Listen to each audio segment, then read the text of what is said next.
नमस्कार। Shiv learning education point में एक बार फिर से आपका स्वागत है।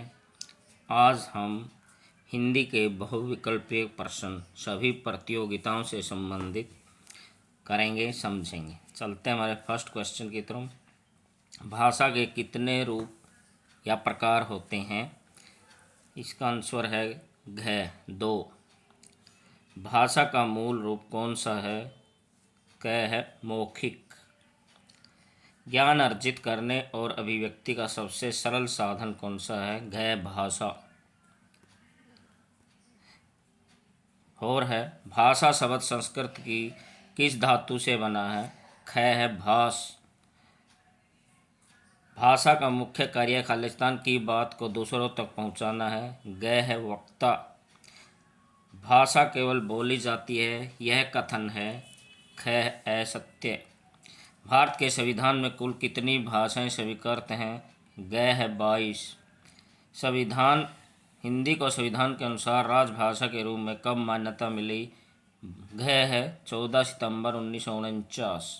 संविधान के किस अनुच्छेद के अनुसार संघ की राजभाषा हिंदी और लिपि देवनागरिक है? अनुच्छेद 343।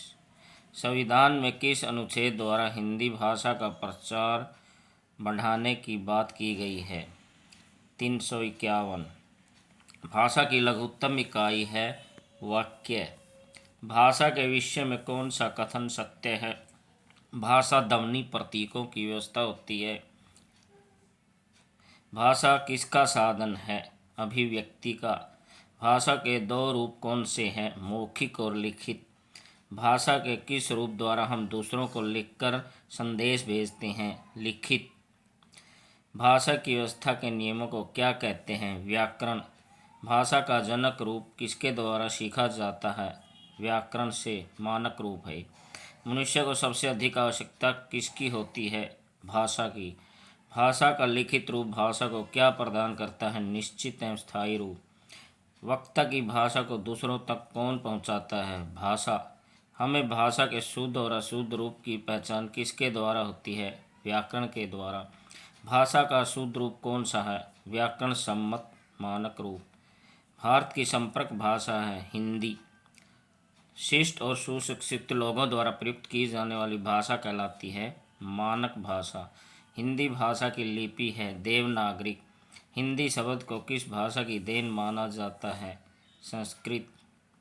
पूरे भारत की संपर्क भाषा हिंदी विदेशों में बोली जाने के कारण किस भाषा के रूप में विकसित हो रही है? अंतर्राष्ट्रीय भाषा। कौन सी भाषा पूरे भारत में अन्य भाषाओं की अपेक्षा अधिक व्यापक रूप से बोली और समझी जाती है? हिंदी। नेक्स्ट है दक्षिणी भारत में बोली जाने वाली हिंदी क्या कहलाती है? दक्षिणी हिंदी। संविधान के अनुसार भारत सरकार की राजभाषा है हिंदी। फारसी में किस वर्ण का उच्चारण है की भांति होता है? श का। भाषा की सबसे छोटी इकाई है वर्ण। भाषा की वह छोटी से छोटी ध्वनि जिसके और अधिक टुकड़े न हो सके कहलाती है वर्ण। वर्णों के समूह को क्या कहते हैं? वर्णमाला। उच्चारण की दृष्टि से हिंदी वर्णमाला को वर्गों में बांटा गया है 2। स्वरों की संख्या कितनी होती है? 11 है। उच्चारण की दृष्टि से स्वरों के कितने भेद होते हैं? 3। जिन स्वरों के उच्चारण में सबसे कम समय लगता है उन्हें हर्षव स्वर कहते हैं। हर्षव स्वरों की संख्या होती है 4। हर्षव स्वर से दुगना समय लगने वाले स्वर को क्या कहते हैं? दीर्घ स्वर। दीर्घ स्वर होते हैं 7। हिंदी वर्णमाला में व्यंजनों की संख्या कितनी होती है? 33। व्यंजनों का उच्चारण सदा की सहायता से होता है स्वरों। अनुस्वार का दूसरा नाम बिंदु है। अनुनासिक का चिन्ह होता है चंद्र बिंदु। अनुनासिक का दूसरा नाम क्या? चंद्र बिंदु। संयुक्त व्यंजन कौन कौन से होते हैं? अक्षय, त्रय, ज्येष्ठ। व्यंजनों के भेद होते हैं 3। स्पर्श व्यंजनों की संख्या होती है 25। अंतस्थ व्यंजनों की संख्या कितनी होती है? 4। अंतस्थ व्यंजन कौन से होते हैं? य, र, ल, व। ऊष्म व्यंजनों की संख्या 4। श है क्या कहलाते हैं? ऊष्म व्यंजन। आगत वर्ण कौन से होते हैं? ज और फ। श का उच्चारण प्राय किसकी भांति होता है? श। स्वर तंत्रियों के कंपन के आधार पर व्यंजनों के कितने भेद होते हैं? 2। अघोष तथा सघोष व्यंजनों के भेद स्वर तंत्रियों के आधार पर, कंपन के आधार पर। प्राण तत्व श्वास के आधार पर व्यंजनों के भेद अलप प्राण और महाप्राण। ग ये न में नासिक्य व्यंजन है। वह ध्वनि या ध्वनि समूह जिसका उच्चारण एक सांस या प्रयत्न में होता है उसे कहलाते अक्षर। एक या अनेक अक्षर के मेल से जो सार्थक इकाई बनती है उसे कहा जाता है शब्द। जब किसी बात को कहा जाता है उस समय ध्यान रखा जाता है कि किस शब्द को एक साथ बोलना है या किस शब्द को अलग करना है, यही है संगम या संहिता।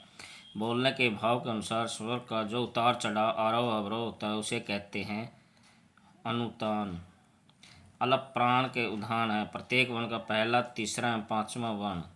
महाप्राण के उदाहरण है प्रत्येक वर्ग का दूसरा और चौथा वर्ण।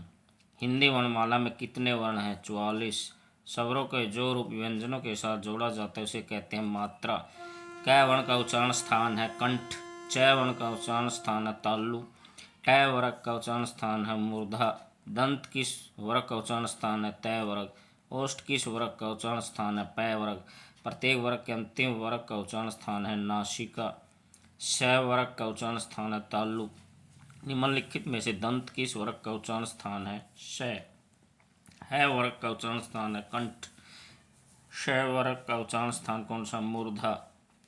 धन्यवाद।